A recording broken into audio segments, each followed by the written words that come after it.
Baik, bismillahirrahmanirrahim. Assalamualaikum warahmatullahi wabarakatuh. Perkenalkan, nama saya Rahmatullah R, NIM H0712011021. Pada video kali ini, saya akan mempresentasikan hasil tugas MIT saya, yaitu membuat buku dengan judul yaitu Lingkungan Bisnis Modern, Sistem Informasi, dan Manajemen Proses Bisnis, dengan subjudul yaitu Transformasi Digital dan Implementasi dalam Organisasi. Buku ini saya buat untuk memenuhi tugas mid semester untuk mata kuliah yaitu pengantar sistem informasi B. Berikut adalah tampilan sampul buku yang saya buat, dan berikut adalah cuplikan daftar isi. Buku ini terdiri dari 5 bab dengan 67 halaman. Berikutnya saya akan menjelaskan beberapa ringkasan mengenai isi dari buku saya. Masuk ke bab pertama yaitu lingkungan bisnis modern dan teknologi informasi. Nah, lingkungan bisnis modern sangat dinamis dan dipengaruhi oleh berbagai faktor eksternal dan internal. Faktor-faktor ini mencakup ekonomi politik, sosial, teknologi, dan hukum. Perkembangan bisnis global telah mengubah cara bisnis beroperasi, memperluas pasar ke tingkat internasional, namun juga menimbulkan tantangan seperti persaingan global dan perbedaan budaya. Lalu masuk ke subbab pertama yaitu pengantar lingkungan bisnis modern. Lingkungan bisnis merujuk pada berbagai faktor eksternal dan internal yang mempengaruhi operasi dan kinerja bisnis. Faktor-faktor ini mencakup yang tadi saya sebutkan. Lingkungan bisnis yang dinamis mengharuskan perusahaan untuk terus beradaptasi dan berinovasi agar dapat tetap kompetitif. Nah, lalu berikutnya masuk ke faktor-faktor dalam lingkungan bisnis. Nah, faktor yang pertama adalah faktor ekonomi dalam lingkungan bisnis. Ekonomi global adalah sistem ekonomi yang mencakup semua negara di dunia. Perkembangan ekonomi global mempengaruhi bisnis melalui perubahan dalam permintaan dan penawaran barang dan jasa, serta fluktuasi mata uang. Inflasi dan suku bunga mempengaruhi biaya produksi dan konsumsi dalam bisnis. Pertumbuhan ekonomi yang tinggi dapat meningkatkan permintaan untuk produk dan jasa, sementara pertumbuhan yang lambat dapat mengurangi permintaan tentunya. Lalu berikutnya faktor politik dalam lingkungan bisnis. Kebijakan pemerintah seperti pajak, subsidi, dan regulasi dapat mengaruhi biaya dan operasi bisnis. Perubahan kebijakan dapat memberikan peluang atau tantangan bagi bisnis. Stabilitas politik adalah faktor penting dalam lingkungan bisnis. Negara dengan stabilitas politik tinggi lebih menarik bagi investor, sementara negara dengan ketidakstabilan politik dapat menghadapi risiko bisnis yang lebih tinggi. Berikutnya ialah faktor sosial dalam lingkungan bisnis. Perubahan demografi seperti pertumbuhan penduduk, penuaan populasi, dan migrasi dapat mempengaruhi pasar dan permintaan produk dan jasa. Nilai-nilai sosial seperti kesadaran lingkungan dan kesehatan dapat mempengaruhi preferensi konsumen dan perilaku pembelian. Perusahaan harus merespons nilai-nilai sosial ini untuk tetap relevan dengan konsumen. Lalu berikutnya faktor teknologi dalam lingkungan bisnis. Inovasi teknologi seperti kecerdasan buatan, (AI), Internet of Things, IoT, dan blockchain telah mengubah cara bisnis beroperasi. Teknologi baru dapat meningkatkan efisiensi, produktivitas, dan kepuasan pelanggan. Namun, teknologi baru juga dapat menghadirkan tantangan seperti keamanan siber dan resistensi perubahan. Perusahaan harus mengelola risiko ini untuk memanfaatkan teknologi secara efektif. Lalu faktor berikutnya faktor hukum dalam lingkungan bisnis. Peraturan dan undang-undang seperti perlindungan konsumen, lingkungan, dan hak cipta dapat mempengaruhi operasi bisnis. Perusahaan harus mematuhi peraturan ini untuk menghindari sanksi dan reputasi negatif. Non-kompatibilitas dengan perusahaan dapat mengakibatkan denda besar dan kerugian reputasi. Lalu berikutnya kita masuk ke studi kasus, yaitu sukses implementasi sistem informasi. Perusahaan Toyota adalah perusahaan manufaktur, mengalami peningkatan efisiensi dan produktivitas setelah mengimplementasikan sistem informasi. Mereka dapat memantau produksi secara real time, mengoptimalkan rantai pasokan, dan meningkatkan kepuasan pelanggan. Implementasi sistem informasi ini mencakup penggunaan teknologi seperti AI dan IoT untuk meningkatkan efisiensi produksi dan pengalaman pelanggan. Dari pelajaran yang kita dapat dari sukses implementasi sistem informasi pada perusahaan Toyota ialah pentingnya perencanaan. Implementasi sistem informasi memerlukan perencanaan yang matang dan dukungan dari semua tingkatan organisasi. Yang kedua ialah pelatihan karyawan. Karyawan perlu dilatih untuk menggunakan sistem baru secara efektif. Dan yang terakhir ialah pemantauan dan evaluasi. Sistem harus terus dipantau dan dievaluasi untuk memastikan kinerjanya. Nah, selanjutnya kita masuk ke bab 2, yaitu perkembangan dan tuntutan bisnis. Perkembangan bisnis telah melalui berbagai fase, dari bisnis tradisional hingga bisnis digital. Setiap fase memiliki tantangan dan peluang tersendiri. Awalnya, bisnis tradisional beroperasi dalam lingkungan lokal dengan basis pelanggan terbatas. Seiring perkembangan teknologi dan globalisasi, bisnis modern telah berevolusi menjadi perusahaan multinasional, e-commerce, dan teknologi yang beroperasi dalam lingkungan global. Era digital telah mengubah tuntutan bisnis. Bisnis modern harus beradaptasi dengan teknologi, data, dan kebutuhan konsumen yang berubah secara cepat. Lalu berikutnya perkembangan bisnis dan tuntutan modern. Era digital telah mengubah urutan tuntutan bisnis. Bisnis modern harus beradaptasi dengan teknologi, data, dan kebutuhan konsumen yang berubah cepat. Perusahaan harus mengadopsi teknologi seperti kecerdasan buatan, AI, Internet of Things, IoT, dan blockchain untuk meningkatkan efisiensi dan produktivitas. Lalu kita masuk ke sejarah perkembangan bisnis. Bisnis tradisional mencakup toko kelontong, pabrik kecil, dan layanan lokal. Mereka beroperasi dalam lingkungan lokal dan memiliki basis pelanggan terbatas. Bisnis tradisional biasanya memiliki proses yang manual dan kurang efisien. Bisnis modern mencakup perusahaan multinasional e-commerce dan teknologi. Mereka beroperasi dalam lingkungan global dan memiliki basis pelanggan yang luas. Bisnis modern mengandalkan teknologi untuk meningkatkan efisiensi dan produktivitas. Lalu apa tuntutan bisnis di era digital? Era digital telah mengubah tuntutan bisnis. Seperti yang tadi saya jelaskan, sekarang dibutuhkan adopsi teknologi seperti AI, IoT, dan blockchain agar efisiensi dan produktivitas meningkat. Bisnis juga harus mengelola dan menganalisis data untuk mengambil keputusan yang baik. Konsumen modern menginginkan produk yang dengan layanan yang personal, cepat, dan mudah diakses. Lalu, bagaimana transformasi digital dalam bisnis? Transformasi digital adalah proses mengintegrasikan teknologi digital ke dalam semua aspek bisnis. Ini mencakup otomisasi proses, analisis data, dan pengalaman pelanggan yang lebih baik. Transformasi digital tentunya dapat membantu bisnis meningkatkan efisiensi, inovasi, dan kepuasan pelanggan. Lalu bagaimana contoh kasus transformasi digital? Contohnya seperti yang tadi, perusahaan Toyota mengalami peningkatan penjualan setelah mengadopsi sebuah teknologi yaitu augmented reality. Selain itu, mereka juga meningkatkan pengalaman belanja pelanggan dan meningkatkan penjualan melalui teknologi tersebut. Toyota juga menggunakan teknologi IoT untuk memantau produksi secara real time dan mengoptimalkan rantai pasokan. Lalu studi kasus berikutnya ada pada perusahaan Tesla, di mana ia mengalami peningkatan produktivitas setelah mengadopsi teknologi AI. Mereka dapat mengotomisasi proses dan meningkatkan kepuasan pelanggan.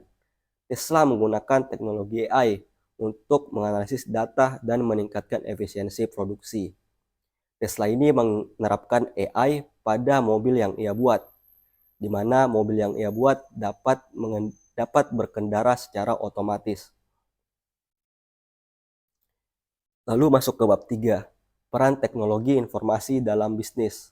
Teknologi informasi dalam kurung TI mencakup penggunaan komputer dan perangkat lunak untuk mengelola informasi. Sistem informasi membantu bisnis meningkatkan efisiensi, produktivitas, dan kepuasan pelanggan. Contoh penggunaan sistem informasi dalam bisnis meliputi sistem manajemen relasional, yaitu RDBMS, sistem informasi geografis, GIS, dan sistem informasi manajemen, MIS. Lalu kita masuk dulu ke pengantar pentingnya teknologi informasi dalam bisnis. Teknologi informasi adalah penggunaan komputer dan perangkat lunak untuk mengelola informasi. Peran sistem informasi dalam bisnis meliputi pengelolaan data, pengambilan keputusan, dan peningkatan efisiensi. Sistem informasi membantu bisnis dalam mengelola data dan mengambil keputusan. Contoh penggunaan sistem informasi dalam bisnis. Yang pertama, sistem manajemen relasional (RDBMS) digunakan untuk mengelola data pelanggan, transaksi, dan inventaris. Contohnya pada perusahaan e-commerce seperti Amazon menggunakan RDBMS untuk mengelola data pelanggan dan transaksi pada website mereka. Lalu berikutnya sistem informasi geografis. GIS digunakan untuk menganalisis data geospasial atau peta. Contohnya adalah perusahaan retail seperti Zara yang menggunakan GIS untuk menganalisis lokasi toko dan mengoptimalkan strategi penjualan.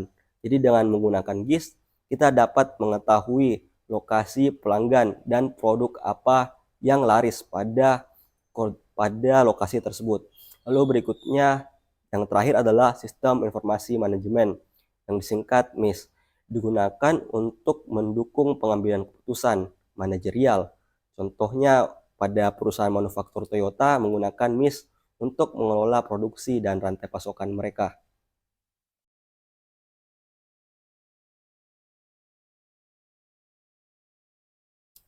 Berikutnya masuk ke implementasi sistem informasi di perusahaan DBS Bank.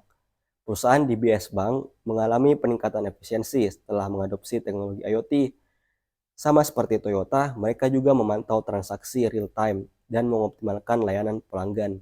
DBS Bank juga menggunakan teknologi AI untuk meningkatkan layanan pelanggan, seperti melalui chatbots dan analisis data untuk memahami perilaku pelanggan. Jadi dengan menerapkan chatbots, sekarang perusahaan DBS Bank tidak perlu lagi menggunakan customer service dan mempekerjakan karyawan lagi. Cukup dengan menggunakan chatbot, segala proses tersebut telah diotomisasi.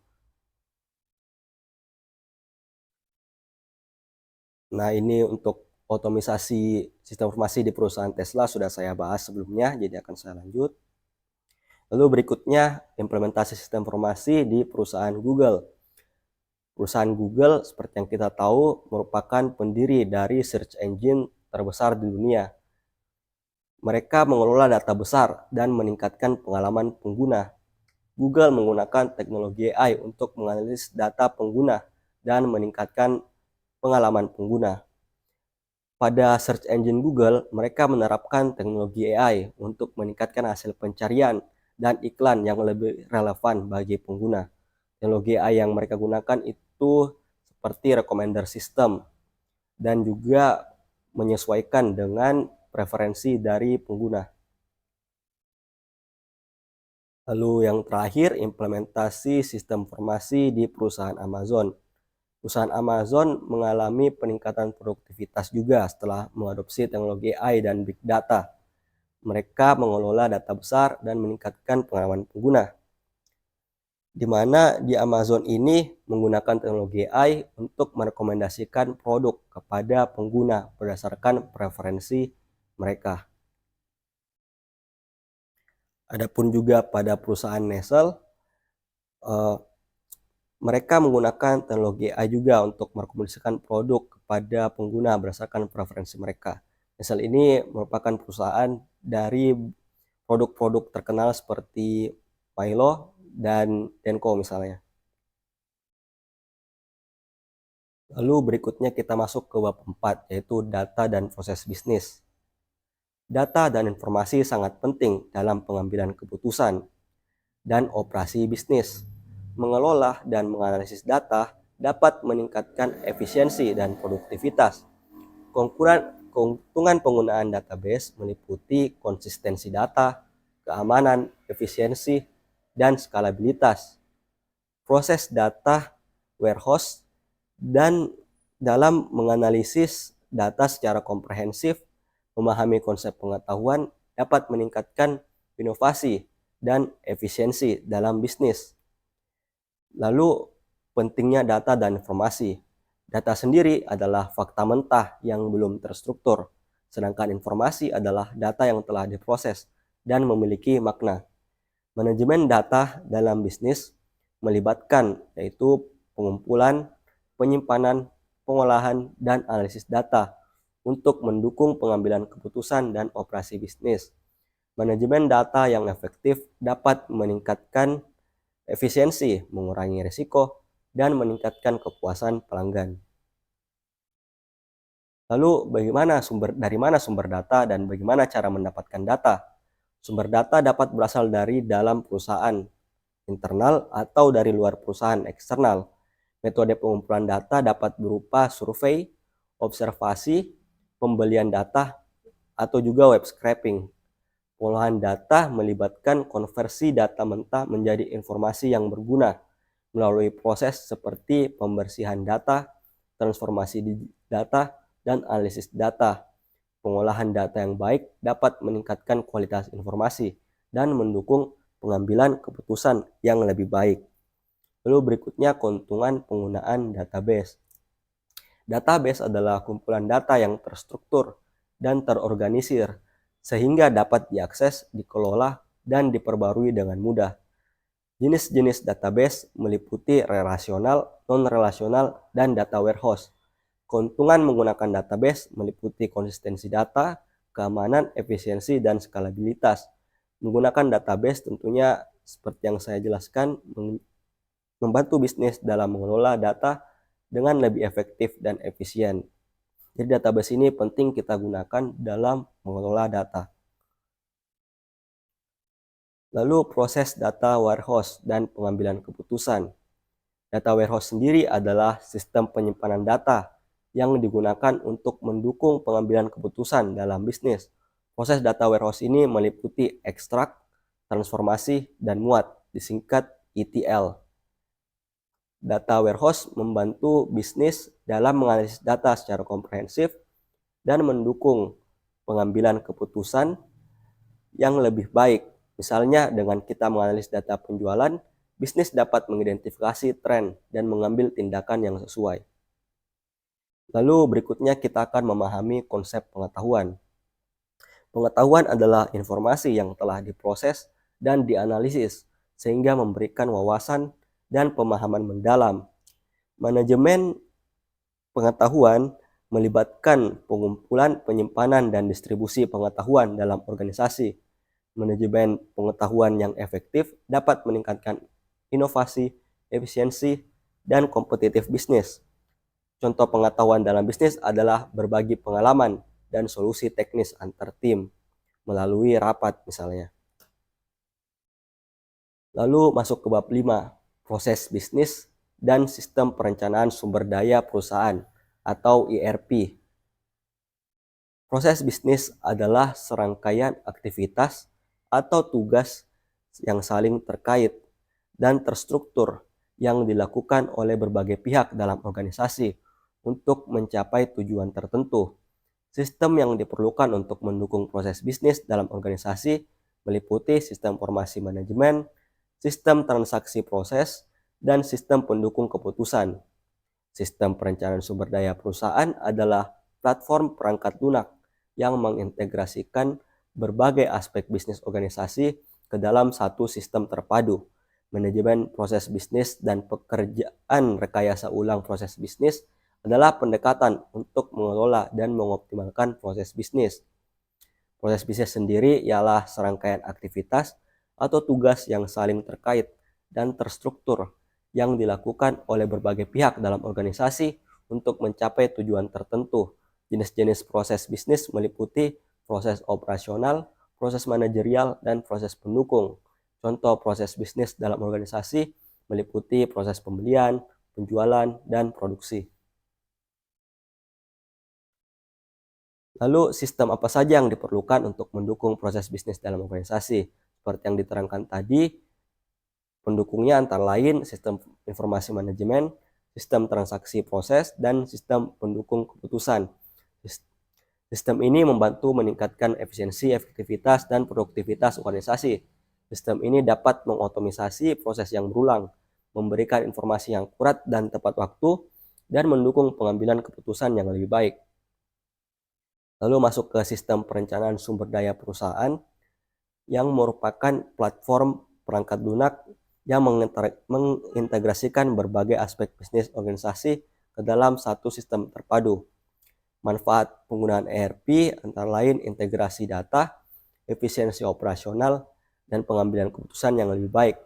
Implementasi ERP dalam organisasi melibatkan perencanaan, pengembangan, dan penggunaan sistem dalam operasional sehari-hari.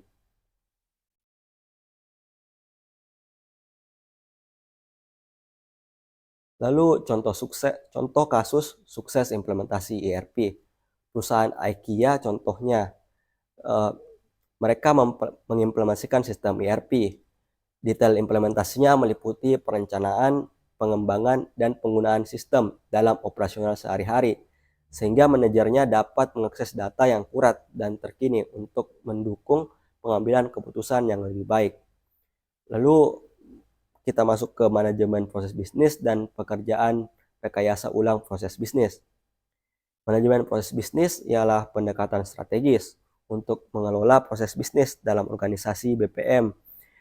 BPM meliputi perencanaan, pengawasan, dan pengendalian proses bisnis untuk mencapai tujuan organisasi. Rekayasa ulang proses bisnis sendiri ialah pendekatan radikal untuk mengoptimalkan proses bisnis. BPR melibatkan analisis mendalam terhadap proses bisnis yang ada, mengidentifikasi kelemahan, dan merancang ulang proses tersebut untuk mencapai efisiensi dan produktivitas yang lebih tinggi. Lalu contoh manajemen proses bisnis. Perusahaan Starbucks menerapkan BPM untuk mengelola proses pelayanan pelanggan. Mereka menggunakan alat BPM untuk mengawasi kinerja proses, mengidentifikasi bottleneck atau kesalahan, dan melakukan peningkatan secara berkala. Detail manajemen prosesnya meliputi identifikasi proses, evaluasi kinerja, dan perancangan perubahan. Hasilnya ialah waktu pelayanan pelanggan berkurang secara signifikan dan kepuasan pelanggan meningkat. Lalu berikutnya contoh rekayasa ulang proses bisnis. Perusahaan Ford melakukan BPR pada proses produksi mereka. Mereka mengidentifikasi bahwa proses produksi terlalu kompleks dan memakan waktu. Setelah melakukan analisis dan merancang ulang proses tersebut, waktu produksi mereka berkurang dari 10 hari menjadi 5 hari, setengah dari sebelumnya. Detail rekayasa ulang meliputi analisis proses, identifikasi bottleneck, dan perancangan perubahan. Selain itu, biaya produksi juga berkurang karena proses yang lebih efisien.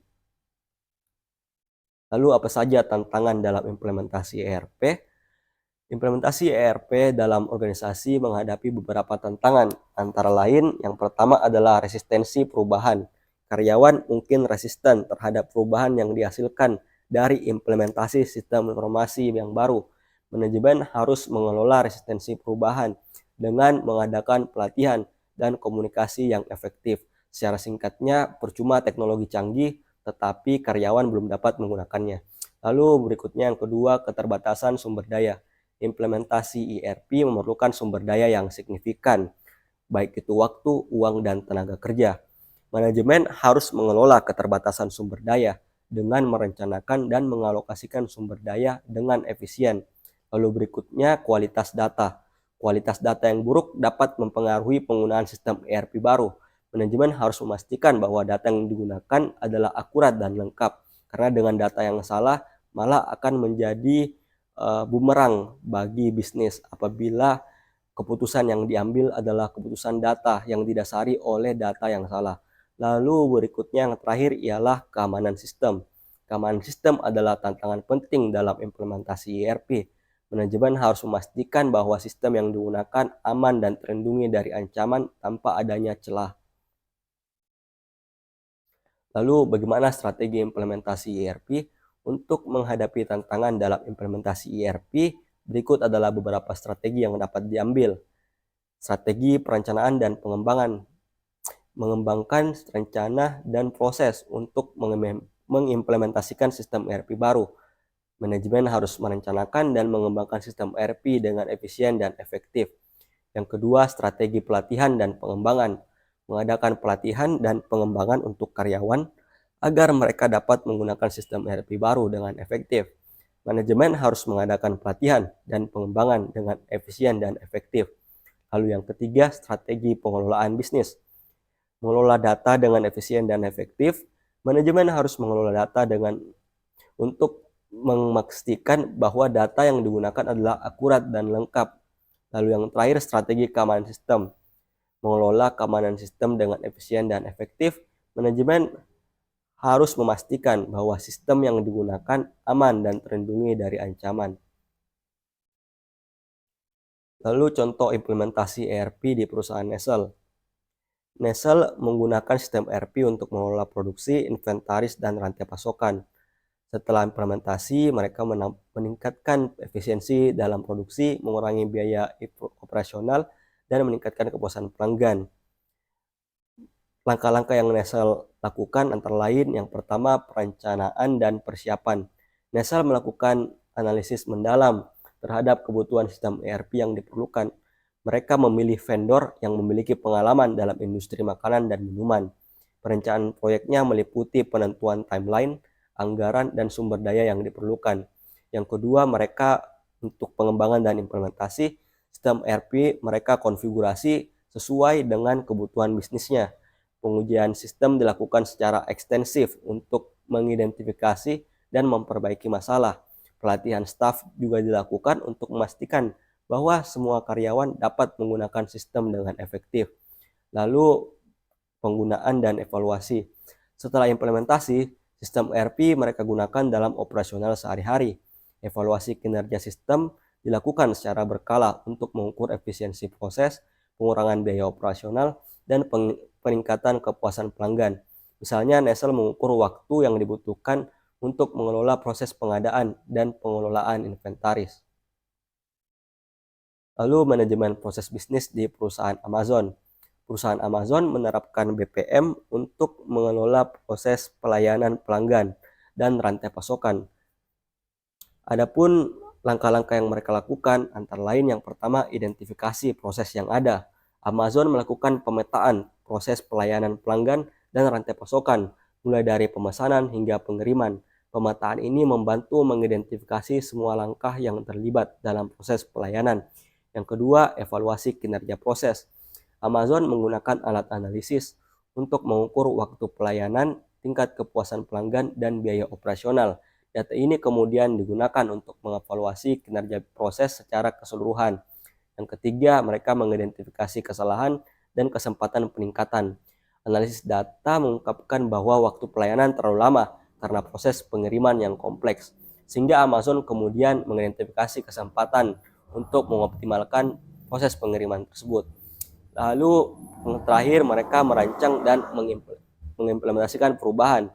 Amazon merancang perubahan pada proses pengiriman, seperti penggunaan teknologi otomatisasi dan sistem logistik yang lebih efisien.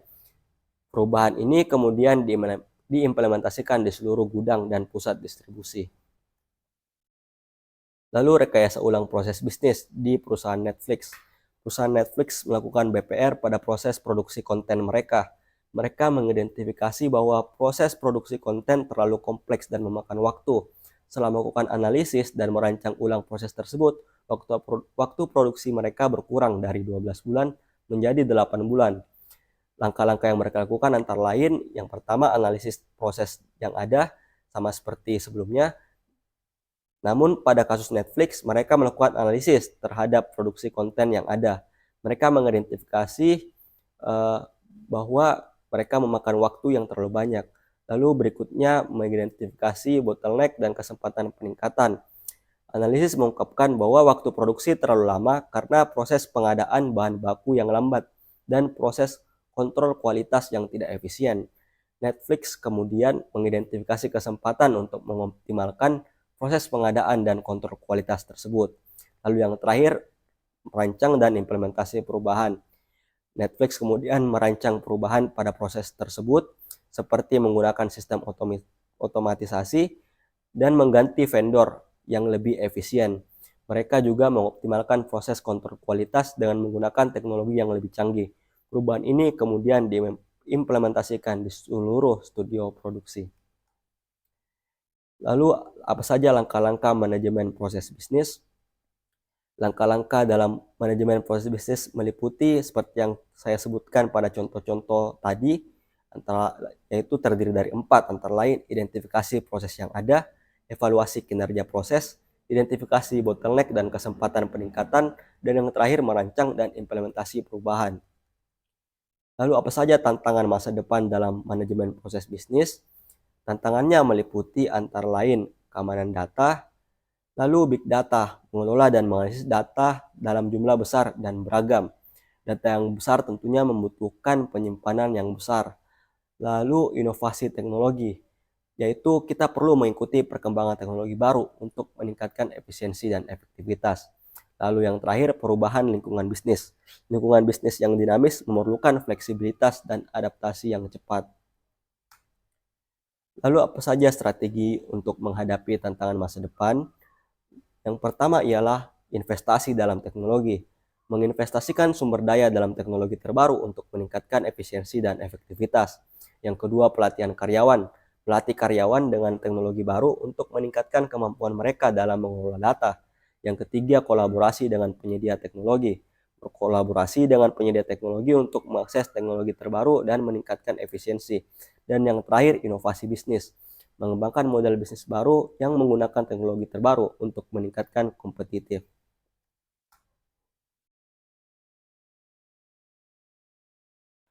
Lalu kita masuk ke kesimpulan dan rekomendasi.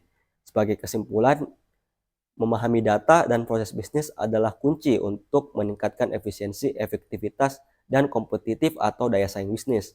Dengan manajemen data yang efektif, penggunaan database yang tepat, dan implementasi data warehouse, serta manajemen pengetahuan, bisnis dapat mengambil keputusan yang lebih baik dan mencapai tujuan mereka. Lalu mengikuti praktik terbaik dalam manajemen data dan pengetahuan dapat membantu bisnis mengelola data dengan efektif dan meningkatkan efisiensi. Rekomendasi yaitu ada 4, investasi dalam teknologi terbaru, melatih karyawan, berkolaborasi dengan penyedia teknologi, dan mengembangkan model bisnis baru. Sekian saja yang dapat saya presentasikan dari buku yang saya buat menggunakan Kimi AI. Sekian dan terima kasih. Wabillahi taufik wal hidayah. Wassalamualaikum warahmatullahi wabarakatuh.